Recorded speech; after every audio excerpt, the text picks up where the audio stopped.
சாந்தி.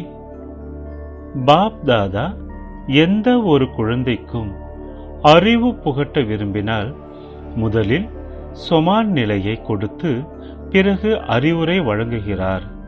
தற்காலத்தில் வருவோர் அனைவருமே மரியாதையை விரும்புகின்றனர்.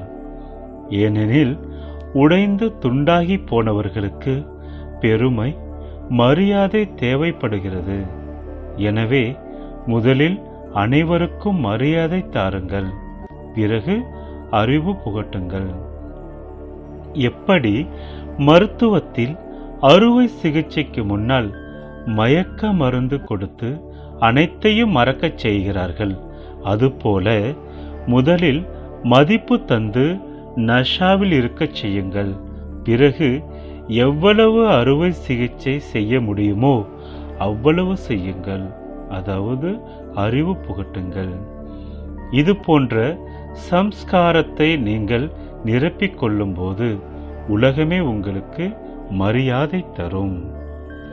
உங்கள் குடும்பத்தில் உள்ள சகோதரன் அல்லது சகோதரி ஆத்மா யாரேனும் அறிவு முதிர்ச்சி குறைவால் அற்பகால பொருட்களை சதாகால பிராப்தி என தவறாக எண்ணிக்கொண்டு அற்பகால பெயர் புகழ் மீது இச்சை கொண்டால் அவர்களுக்கு அந்த சமயத்தில் அறிவுரை புகட்டாமல் அவர்களுக்கு முதலில் மரியாதை தந்து நீங்கள் பணிவு உடையவராக ஆகுங்கள்.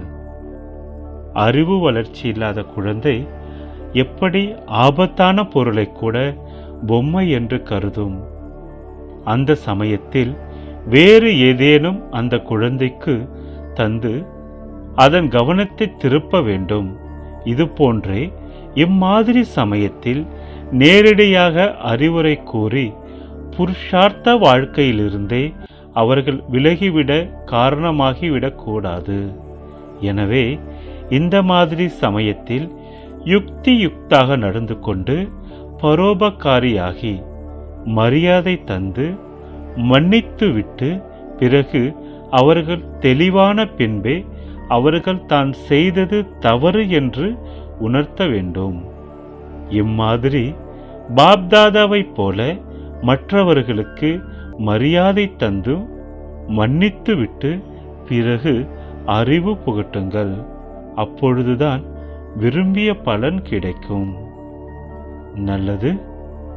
ஓம் சாந்தி.